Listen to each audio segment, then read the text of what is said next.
ിലേക്ക് വരുമോ?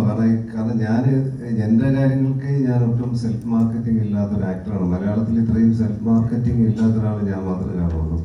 ഇപ്പോഴും ഞാൻ എന്നെ ഏതെങ്കിലും സിനിമയ്ക്ക് വിളിച്ചാൽ മാത്രം പോവുക, ആരെയും വിളിച്ച് ഉപദ്രവിക്കാതിരിക്കുക എന്നുള്ളതാണ് എൻ്റെ ഒരു തത്വം. അപ്പം അങ്ങനെ ഒരാളുടെ മകൾ ഇങ്ങനെ സിനിമയിലേക്ക് വരുമോ വന്നാൽ ഞാൻ എങ്ങനെയൊന്ന് മാനേജ് ചെയ്യും എന്നൊക്കെ ഉള്ള പേടിയുണ്ടായിരുന്നു.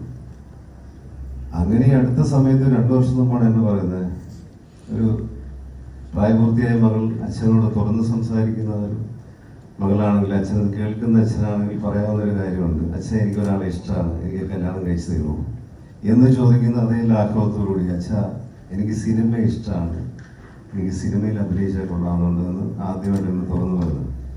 ഇതെല്ലാം പറയുന്നത് എൻ്റെ ഭാര്യ ആശയോടാണ്. ആശ അവൾക്ക് അമ്മ മാത്രമല്ല, നല്ല സുഹൃത്തും കൂടെയാണ്. അതുകൊണ്ട് എപ്പോഴും ആശയോടാണ് കാര്യങ്ങളെല്ലാം കമ്മ്യൂണിക്കേറ്റ് ചെയ്യുന്ന.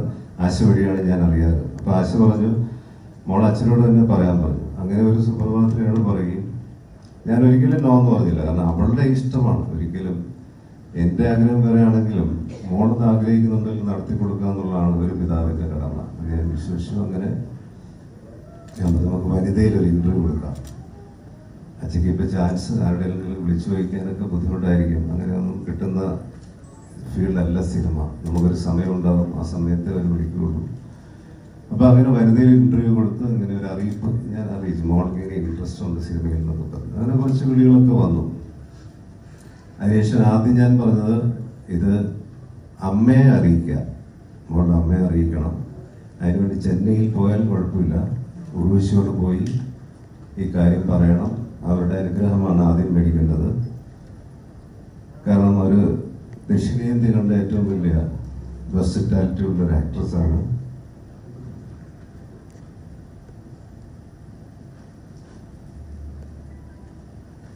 അങ്ങനെ ഒരാളുടെ മകളാണ്. അപ്പോൾ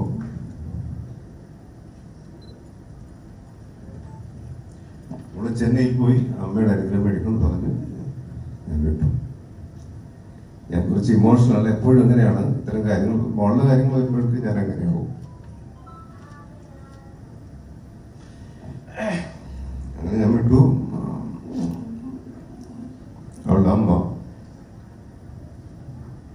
വളരെ സന്തോഷത്തോടുകൂടി അത് സമ്മതിച്ചു. അങ്ങനെ ഇന്ന് ഇവിടം വരെ എത്തി.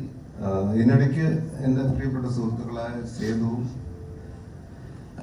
അലക്സുമാണ് ഇതിൻ്റെ പുറകിലേക്ക് പ്രവർത്തിച്ചു വന്നത്. സേതുവിനോട് പറഞ്ഞു, പറഞ്ഞേട്ടാ മോൾക്കൊരു നല്ല റോളുണ്ട്, നല്ല പ്രൊഡക്ഷനാണ്. മുഹമ്മദ് സാലി എന്ന് പറയുന്ന സഹൃദയനായ പ്രവാസിയായ ഒരു പ്രൊഡ്യൂസറാണ് വരുന്നത്.